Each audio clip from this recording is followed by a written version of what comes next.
think we're going to go ahead and get started. If we have some stragglers, we'll let them join us when they arrive. I just want to welcome everyone to the How to Start a Campus Kitchen info session. My name is Matt Schnarr, and I'm the Community Development Coordinator here with the Campus Kitchens Project. So in this presentation, you're first going to learn briefly about what exactly a campus kitchen is, as well as what they typically do. And then we're going to talk a little bit more about how to actually start a campus kitchen of your own, which will be the main focus of this webinar. You're going to learn about the benefits of having one in your community or on your campus. So then we'll conclude the webinar with some time for Q&A, give you some next steps to move forward with the process. If you do have any questions throughout the presentation, feel free to type those into the chat box, and we'll respond to those as they come. I do have you all muted at this point, so we don't have to deal with any feedback issues, but I will unmute you all at the end for the actual Q&A. But if you have any questions, feel free to type them at any time into the chat box. And this session should be really helpful, regardless if you're a student, a staff member, administration, a dining service representative, or a representative of any community organization. So hopefully, regardless of where you're coming from or where you're at, this should be a really helpful and informative session. All right. So I think it's important to really understand the big picture about what the Campus Kitchens Project is about. So we're going to touch on some of the basic components of a campus kitchen and how it really came to be.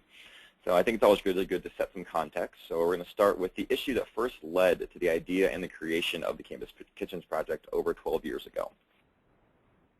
So food insecurity and hunger is clearly a national need and something that is seen in pretty much every community. Though it might look a little different on the surface and maybe have a different face, I'm sure that undoubtedly you all have seen something like this in your community, and you've probably heard some of these similar facts that are on the screen right now.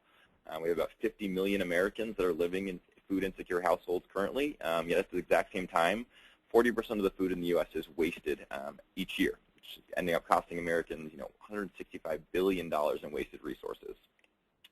So another factor that's in play right now is the academic institutions and the idea of service. So across the country today, we have a generation of young people that are the most engaged in service that has pretty much ever existed. Where about 90% of incoming freshmen have already been engaged in some sort of community service prior to college and understand its importance.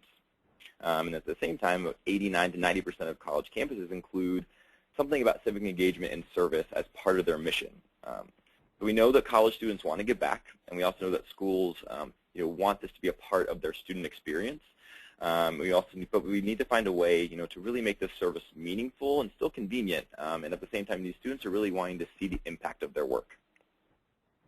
Kind of a third factor that is happening are these untapped resources. So in over 4,000 colleges and universities across the country, every single one of them is going to most likely have the following things. They're going to have an on-campus kitchen that's not being utilized at all hours. They're going to have some various quantities of surplus food from their dining halls or other places on campus that is contributing about 40% of the waste we talked about earlier. They're also going to have active and engaged students that are really interested in getting not only service experience, but really real life and marketable skills that they can use during and after college. And then lastly, they're part of a community that really understands its own needs better than anyone else. So let's put this idea of the national food security need with the active and engaged students, also with these untapped resources. Let's put that all together. And within that mix of factors is where the idea of the Campus Kitchens Project was born.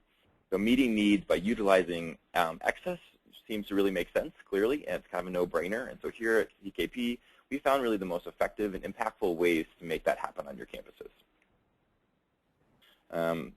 So our philosophy is pretty simple, and those who founded CKP realized that the need in communities is oftentimes very obvious, but the existing assets and utilizing those oftentimes goes unnoticed. So they decided let's link these pieces together. So student leaders can recover food that would otherwise have gone to waste, and that's putting college dining halls to use after hours to feed those struggling with food insecurity in their communities. So in addition to creating this really lean operating model, we're also at the same time teaching students to see their wasted resources as sustainable solutions to their community's issues. So we really believe that hunger and its underlying root causes of poverty are clearly a serious problem. But we also realize that the answer to that problem isn't going to be met with just food or handouts. We realized that the answer really lies in strong leadership for systemic change, but also robust community partnerships that are built on existing assets.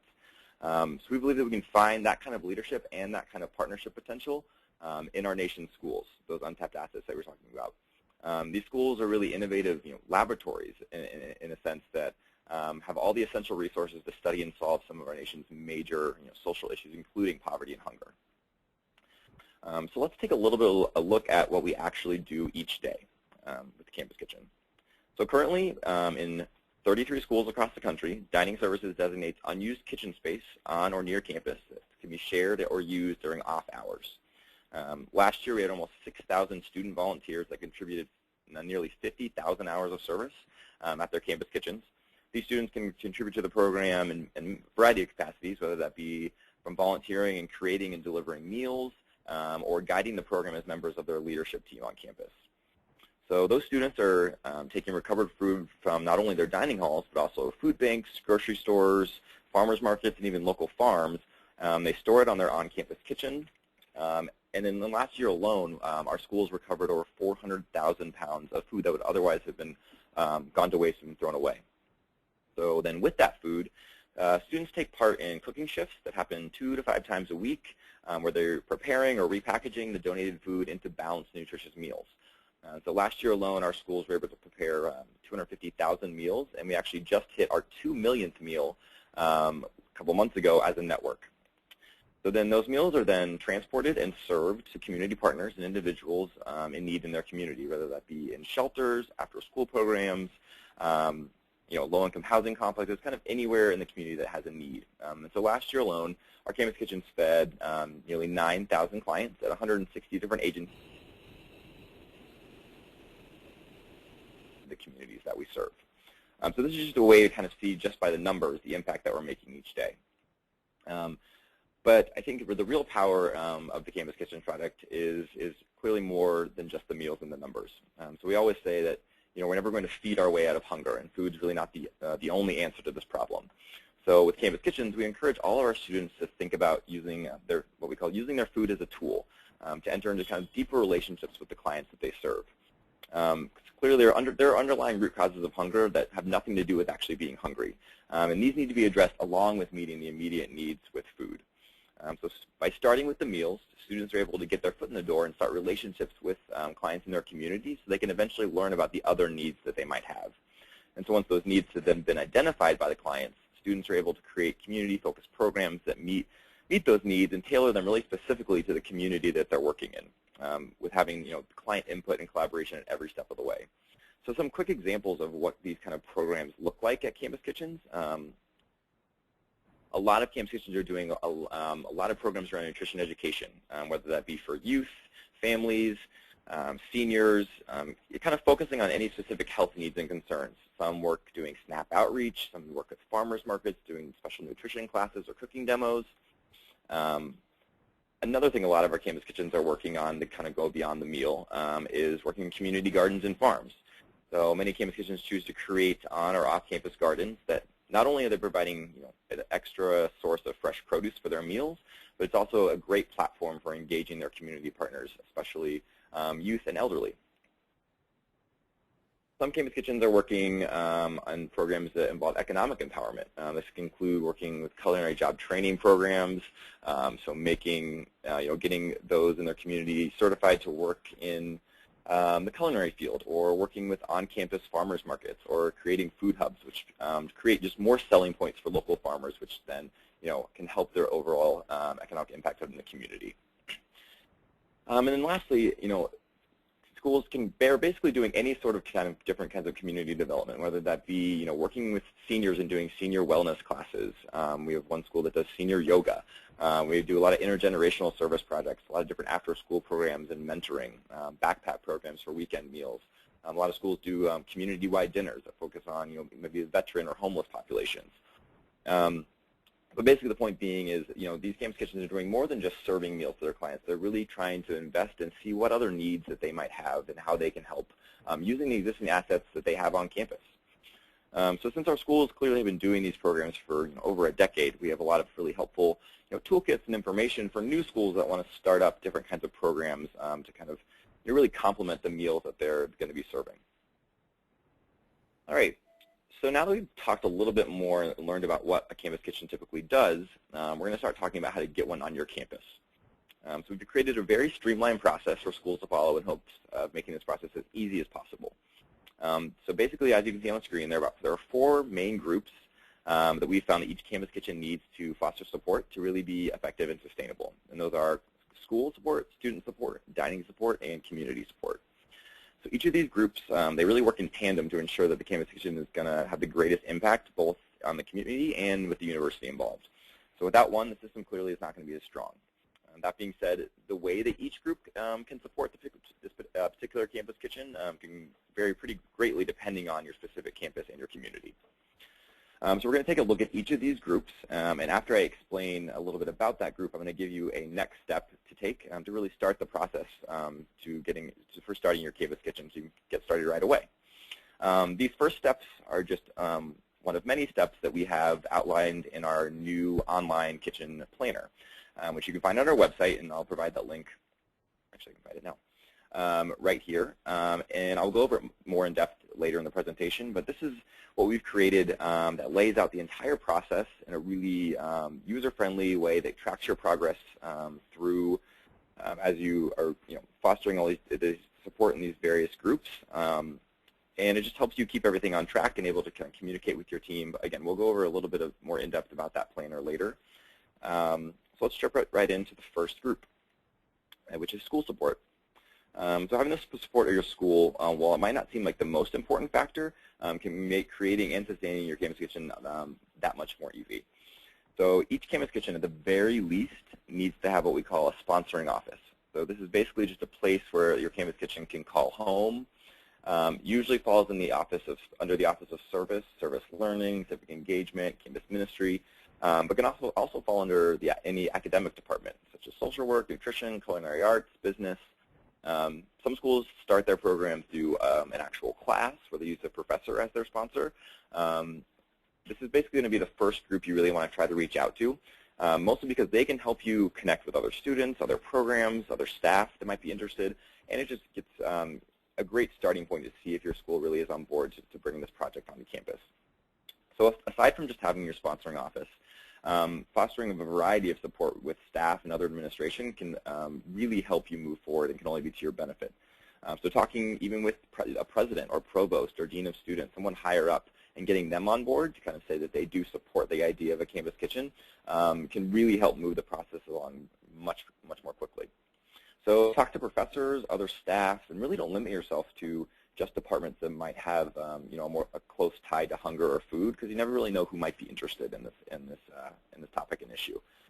So as you begin to get others on board, you want to keep in mind that aside from just your sponsoring office, others that are just interested in kind of being a part, maybe in a smaller way, can be a part of what a lot of kitchens call their advisory board, which can serve as a body for guidance and support once your kitchen is established. We can talk a little bit more about that later. So a next step in regards of school support is to approach your service office or any comparable office on campus, or even approach any higher administration or even a professor and kind of talk about the potential of starting a campus kitchen. If you're not already associated with a school, reaching out to someone in your community that maybe works with a high school, a college, or a university and kind of gauging their interest in this kind of partnership.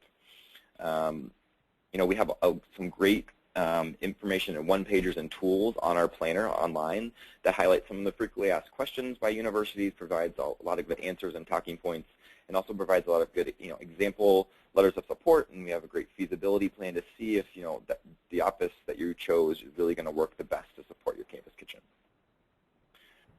All right, so now we're going to move on to student support. And here, clearly students are really at the core of every campus kitchen.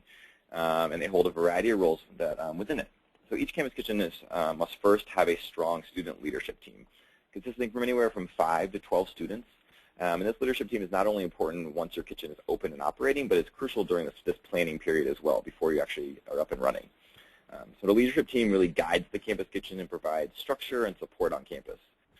The leadership team can come from a class, a department, an existing club, and organization, or it can just be recruited from the general student body. So students also must clearly be involved just as a volunteer base for each campus kitchen and provide just the physical manpower to run the daily operations. So the leadership team students have to foster vast support on campus to get students involved in the various day-to-day operations of food recovery, cooking, and delivery. Students that have the opportunity to lead these shifts they can often take on further leadership and responsibilities by chairing certain positions on the leadership team, such as operations, fundraising, special events, volunteer management. Each campus system kind of will structure their leadership team differently to kind of support their unique operations on their school. So in terms of leadership, each program will have a student coordinator to help with the program reporting and oversight and just keeping things together. The coordinator's position can vary. We have kind of all across the board. We have some campus kitchens that are purely student-run with just their advisor or sponsoring office playing a minor role, which they will have a student coordinator and a leadership team. We have some that schools have part-time staff contributing to the campus kitchen. That might be a grad assistant or a staff person or a Vista that might have part of their time going towards this campus kitchen. Then some schools that really see the value of having a campus kitchen on campus have institutionalized a position that they then have a full-time staff person to run their program. Regardless of the actual staffing position, there's always still going to be a student leadership team and usually a student coordinator. So we want the students to be the driving force. But clearly, if you have a full-time staff to dedicate time to this, you're able to grow and enhance your program more quickly. But it's definitely not necessary. So since we're talking a little bit more about the logistics of starting a campus kitchen, students are also going to have to come up with a really clear operations schedule. So this consists of a lot of moving parts, including coordinating with your food donors, which that's usually dining services or other outside food donors like supermarkets and farms. We also coordinate students and dining services for working in the kitchens and also coordinating working with your clients for delivery. So on screen right now is just one example of a kitchen's weekly operations, but note that this definitely isn't the only way things can be set up. So you'll notice that in green, you have our food recovery shifts that can happen either on campus or off. It takes about 2 to 4 volunteers to rescue and then store that food from the day. Then you'll notice that sometimes cooking shifts that are in red can happen the same day right after a food recovery, or it can also happen maybe the next day after that food has been stored. So you'll want to coordinate with your dining hall to find the best time to use their space, or at least part of their space. Then you'll notice in blue we have the delivery shift options. Some happen the next day after meals have already been created, and especially if they're delivered cold after stored from the previous cooking shift, or they might also be delivered hot the same day as your cooking shift. Though you'll want to make sure you keep with your time and temperature within the proper safety limits, which we will talk about a little bit more about the safety paperwork system that we provide. So a good next step in terms of student support is going to be establishing your student leadership team. So many times a good place to start, like I said, is working with existing classes or clubs on campus that might kind of want to take on this project and be the main leaders. You can also get a class or club to sponsor this idea, or you might already have, so you can already have your kind of student leadership team built in. You can also just promote your leadership team through campus media and form an LT that way, or even asking professors to help you connect you with other interested students.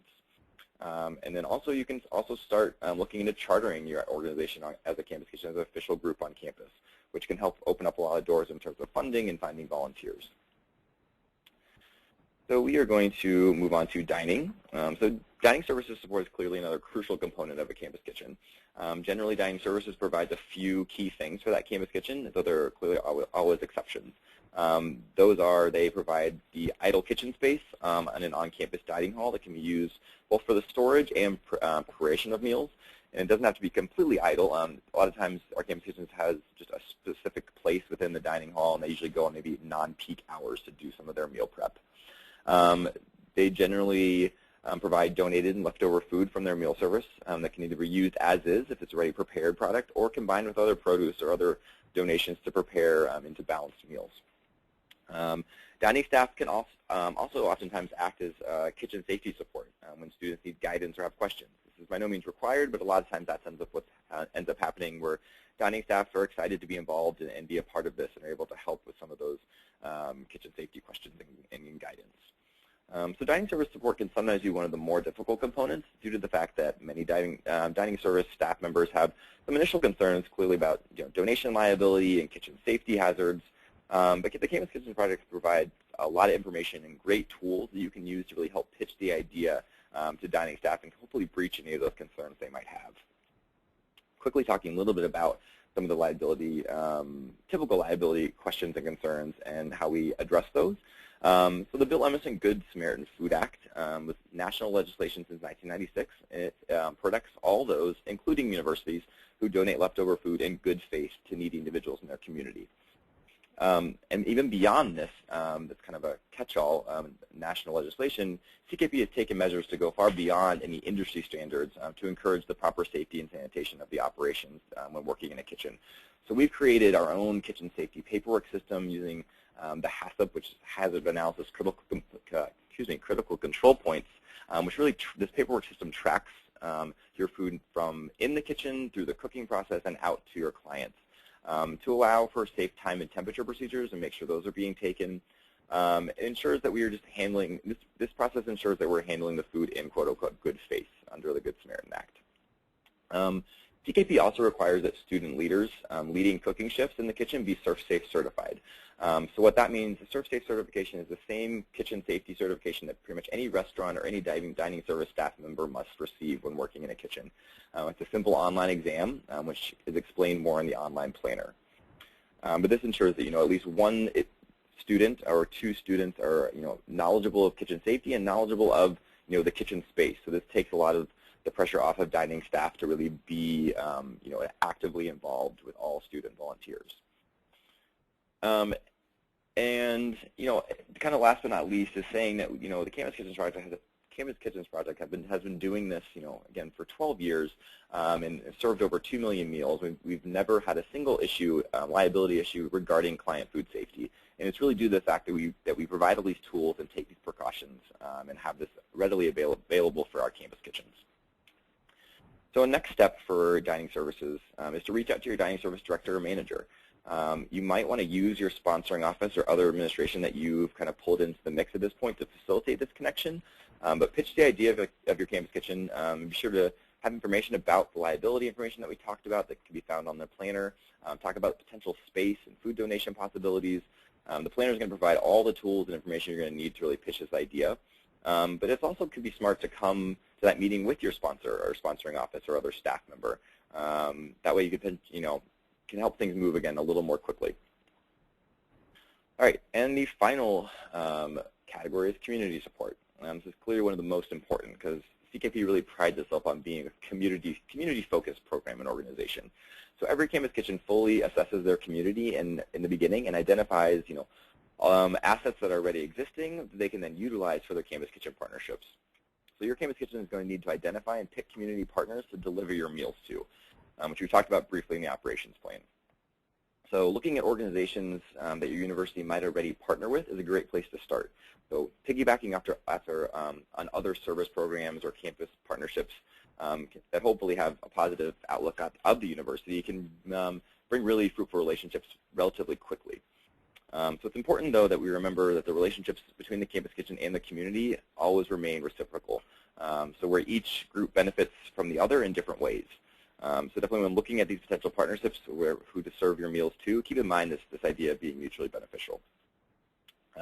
And again, the community voice just really must be at the forefront of every decision your campus kitchen makes. And we usually, for those campus kitchens that have advisory boards, we usually encourage there being a community member on that. Because at the end of the day, the community interaction piece is really what makes campus kitchens unique in terms of other food recovery programs. So a next step regarding community support, and again, the first step of all this really should be assessing your community needs and your assets and pinpointing any unmet needs or gaps in services that your campus kitchen could fill. And CKP provides a really great community assessment tool for schools to use to really guide yourself through this process. Now let's talk about a little bit more of the logistics in terms of costs and benefits of a campus kitchen. So in terms of costs, startup costs for a campus kitchen can be relatively or very low, especially when materials and supplies are shared or donated between you and your dining services or other outside donations. Most kitchens get their disposables and hard materials such as pots and pans and hotel pans and things donated or they're shared with their on-campus dining services.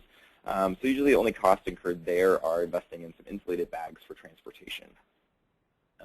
Also, when talking to dining services initially, or maybe after you have a fairly good relationship with them, you can ask them about sharing these materials. You can also ask if you can order disposables like hairnets and things through them when they do large orders and receive those different types of discounts. Some ongoing costs can also be small. It can include some basic office costs, event costs. Some campus kitchens do buy small amounts of food to ensure that their meals are balanced, so they might supplement some protein or different produce if donations aren't coming out into balanced meals.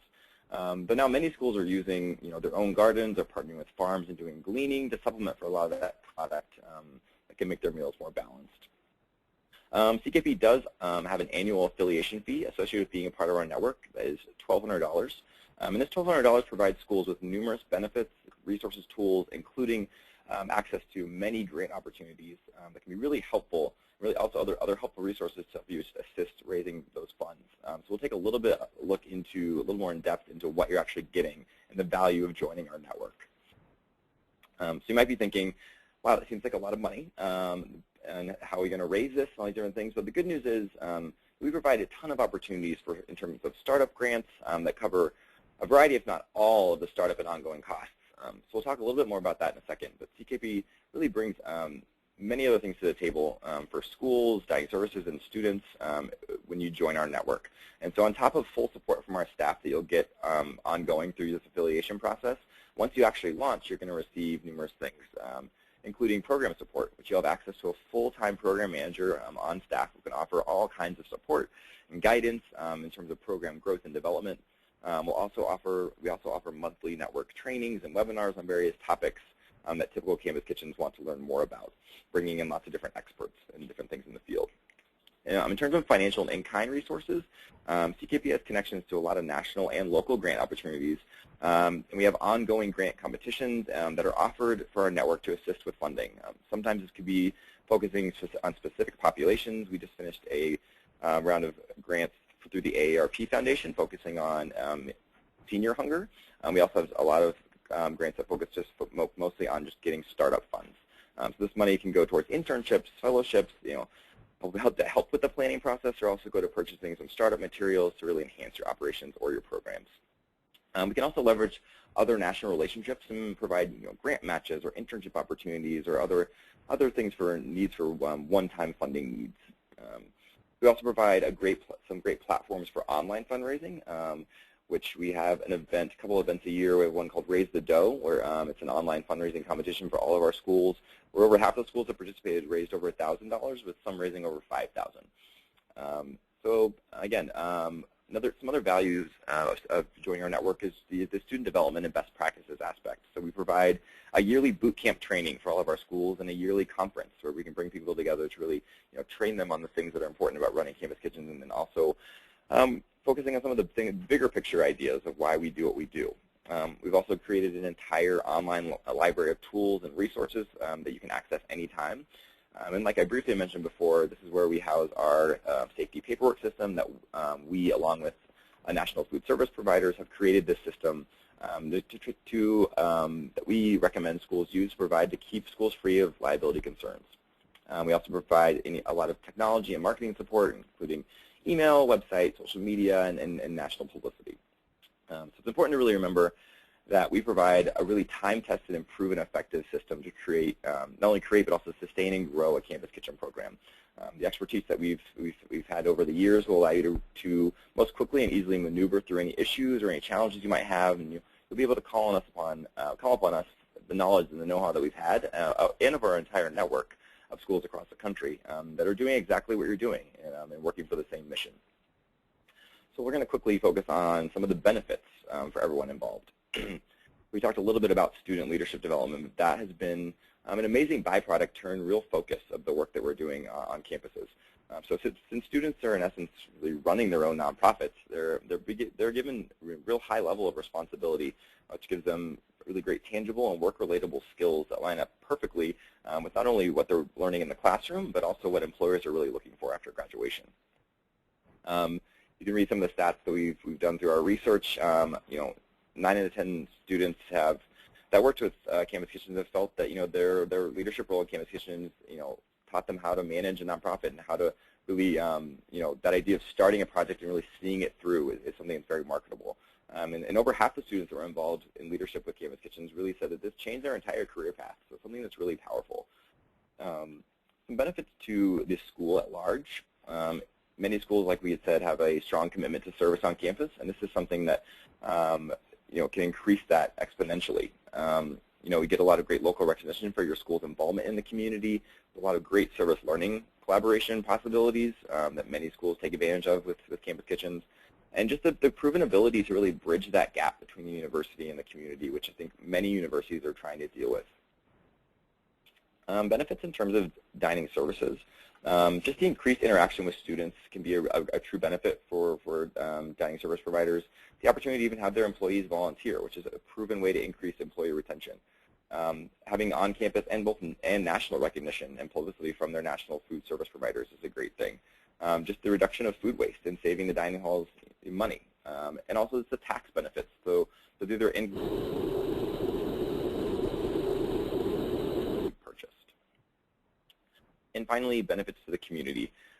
Clearly, they're getting enhanced services to those in need. They're getting actual financial savings when CKP takes on the cost of meals. It allows the agencies to really put that money back into their mission, into their programs. It allows different community agencies to connect with each other, and also just having student participation in the local community is a true benefit for everyone. All right. So lastly, we're going to talk a little bit more about the actual launch process. We talked about the different categories of support, but now we're going to talk about how to actually apply to do this. We have a three-part process that will guide your high school or college to becoming a Campus Kitchen. The entire process can vary in time depending on each school, but a good estimate that we like to say is putting it on a semester timeline to really get things ready to go. So the first step is a really simple getting started form, which anyone could fill out, a student, staff, dining, community member. It's very simple, and it's just a good way of assessing your starting level of support and gives us some basic information to kind of get you going. Now, I know I've referenced the new kitchen planner many times throughout this, and this is the second step of the process. And this is where the bulk of your time will be spent. And we'll talk, and actually I'm going to jump to what that actually kind of looks like. So we're in the process of creating much more interactive and user-friendly way of tracking this entire process, which you can see right now. And each of these, we see our 4 categories that we've talked about: school, dining, student, and community. And under each of those, you'll have a different task or a different card that once it is opened provides an explanation and then a checklist of things that need to be completed. So that could be just as simple as reading over the information. So it gets you all the background information you need to know regarding that specific task or card. Then it might also have some action things, so going and meeting with someone, or going to meet with, in this case, potential donors. Then it also provides all the resources and tools and documents that you would need in terms of a feasibility plan or letters of support that then can be found in the resource section of the planner. So all of the resources that are referenced in any card you can find, and then click on those, and it opens up right here where you can either read about the more information, download the documents, and keep everything all in one place. So this really should be, this planner should really be the home base of your planning process, and hopefully provides a really quick and easy way to bring your whole team into this project and be able to manage it pretty efficiently and effectively. So then once you've completed all of the tasks within the planner, and like I said, that's where most of their time will be spent, the third and final step is, again, a very quick readiness check, which you will get on a phone call with some of our national staff. We'll kind of go through making sure everything has been checked off accordingly, everything has been turned in accordingly, and then we'll be able to then sign a contract and launch your Campus Kitchen. And that launch process will be one of our staff members will actually come down to your university and do a setup site visit celebration, where you make sure everything is running accordingly and really celebrate the work that you've done and really kick off in a really cool way. All right.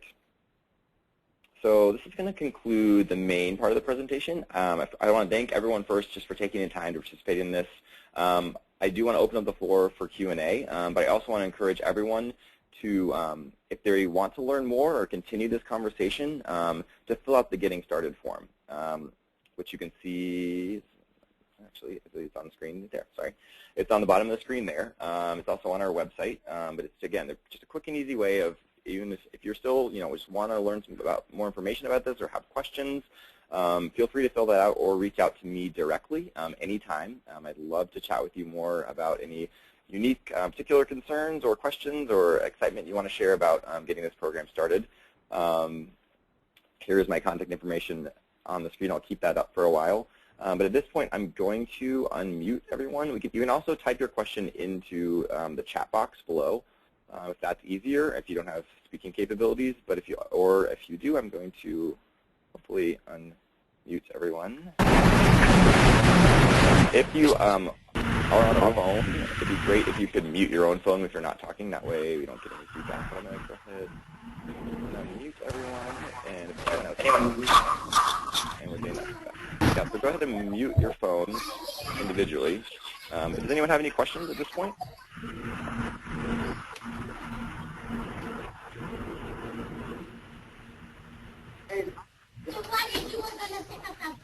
Because nobody's behaving. If everyone behaves, we'll go out, but they're not. And like I said, if you have any questions, actually we have one. Great. We have someone asked, real quick. I have someone asked about where we find out about grants. So those will be on our website as they become available. We're going to have our grant competitions, happen on an ongoing basis, but we will announce that on our website when those become available. Our next one should be around December, or a little bit sooner. It's going to be a startup grant video competition, and that information should be out soon, so we can keep an eye out for that on our website. Any other? I guess maybe typing in the chat box might be the easiest, and then I can address those folks. It sounds like we had a little bit of background noise. Any other questions at this point? Is there any model supply list? In terms of supplies, probably in terms of kitchen supplies, yes. On the planner, one of the documents is a recommended supply list. So kind of in general, what you would need to either have donated or share or purchase. So that's one of the categories. It has a pretty thorough list of everything that an average campus kitchen would need to operate.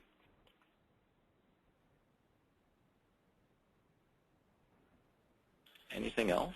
I'm more than happy to stay on the line as long as you need. And again,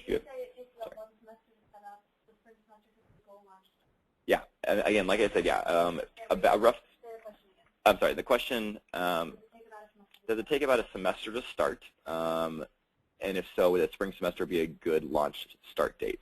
Definitely. I think you guys, everyone on the call now, is at the perfect opportunity to kind of get started now that you've settled into the semester. I could say it's totally feasible to have a start date by the spring semester. I think that's plenty of time. It could be even quicker depending on the kind of support that you have on campus. But I think that's a really it's a good goal to kind of stand by is having that semester. Is this slideshow available online? Yes, this slideshow and this whole presentation is being recorded, which I can put. Actually, we'll send an email to all of you with the link to this. So if you want to come back to this at any time, you can do so.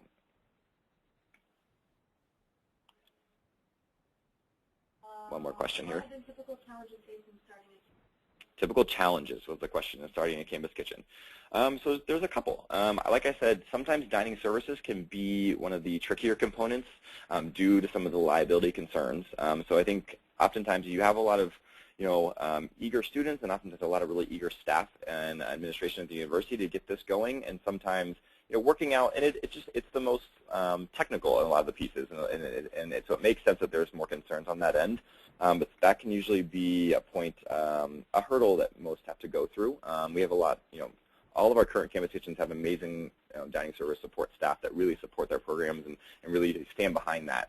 But sometimes getting them, to understand the information and what we're actually doing, and that we have taken the time to really think through what this looks like to really keep people safe. So I think just getting them the proper information can be a hurdle. Also, sometimes in general, school buy-in can be tricky. I mean, staff have a lot going on, and again, this can be a fully student-run effort. But the more people you have, on your side in terms of on campus with staff and dining, again, the quicker it can be to really get this up and running. What's planning to run our campus kitchen organization for one just starting out. What recommendations do you have for a budget for the first year beyond the $12 million due? Okay, first, so the question was, we're planning on running our campus kitchen as a student organization. For one just starting out, what recommendations do you have for a budget for the first year beyond just the affiliation fee? So that really is contingent upon, talking with dining services and seeing how much of, the general hard supplies and disposable things in the kitchen you're going to actually need to purchase.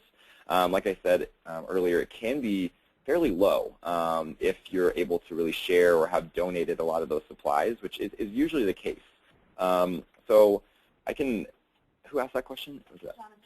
Great. I can shoot you some more specific information, Jonathan, about what that could look like, because again, it really just kind of varies. It could be, we have some campus kitchens that run on just a couple $100s, and then some campus kitchens that run on a little bit more that might have to purchase, might have higher startup costs. But besides the actual kitchen supplies, again, other costs are pretty low in terms of, unless you want to kind of go beyond. Some campus kitchens they'll pay their student coordinators through, work study or through a department. They'll have maybe interns.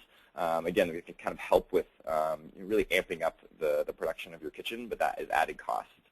That can often be found on campus. There's a lot of really, especially most campuses have a lot of places to really tap into in regards to finding funds, whether it be SGA, student government. There's lots of different places through departmental funding that a lot of our campus kitchens provide. And on the planner, we have some fundraising ideas and tools and things that other campus kitchens have done to meet those budgets. And we also have a budget tool. So that's probably the best place to direct you would be on the planner. Under the budget section, there's a budget tool which gives example costs to different things. We do have food banks that participate, a lot of which are partners. Campus kitchens are partners of the food bank where they receive donations. None necessarily are the ones that started the campus kitchen, but we have a lot of great partnerships individually at different campuses with their food banks. But it's definitely, I think, something to explore, finding a way to really have that partnership be really robust. I think there's a lot of potential for that. So those that are here representing food banks, I think could be a really cool conversation to see where you could partner, whether it could be at a university, a college, or a high school, and kind of bringing in other, even other partners that are in your community to make it a really community, driven and centered organization. Is there a minimum amount of food that your campus kitchen has to, your school has to donate for your campus kitchen to start? What if your school is only able to donate 25 meals? So the question was about a minimum amount of food or meals to be a campus kitchen. Again, the numbers aren't necessarily as important as is doing it correctly and really making sure that it's the community is at the center. So the question was if they only want to do 25 meals.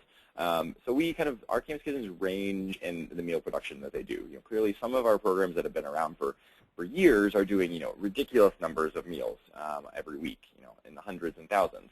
And some newer campus kitchens, that is definitely a great place to start. We have a couple that, we usually say between about, 50 to 75 starting out. 25 is low, but is totally a good place to start. If that's the amount of food. Again, it's more about balancing, your resources and kind of finding that limiting factor. So you have to take into account, how much food are we going to have donated, how many volunteers are we going to have, and then how many clients do we want to serve, and finding whichever one of those is the least, and then going from there. So I think that's a totally fine starting point. If your limiting factor is that you're just not getting that much food in from dining services, we encourage our schools to look outside of just on campus. I would say the majority of our schools, the food that they have coming in is a combination of both on campus from dining halls, but also from supermarkets and farms and farmers markets and restaurants. So I think there's lots of ways to kind of bump up that number, but I don't think there's any, we would never turn someone away with saying they weren't doing enough, as long as they were really trying their best to serve the population that they're trying to serve. Great. I had a helper here that was reading all the questions, and she's been doing great. It looks like those are all the questions right now. Any other things? You should type those right in. I kept y'all muted. I hope that was okay. I'm sorry. Yeah, there's no other questions currently. Again, I would encourage you all to fill out the Getting Started form or just email me directly if you want to have a further conversation. I would really love to talk to you guys individually about some of the things that you're doing, either in the community or on campus, and would love to kind of continue this forward. So thank you very much. I'm going to go ahead and end it and hope to hear from you all soon.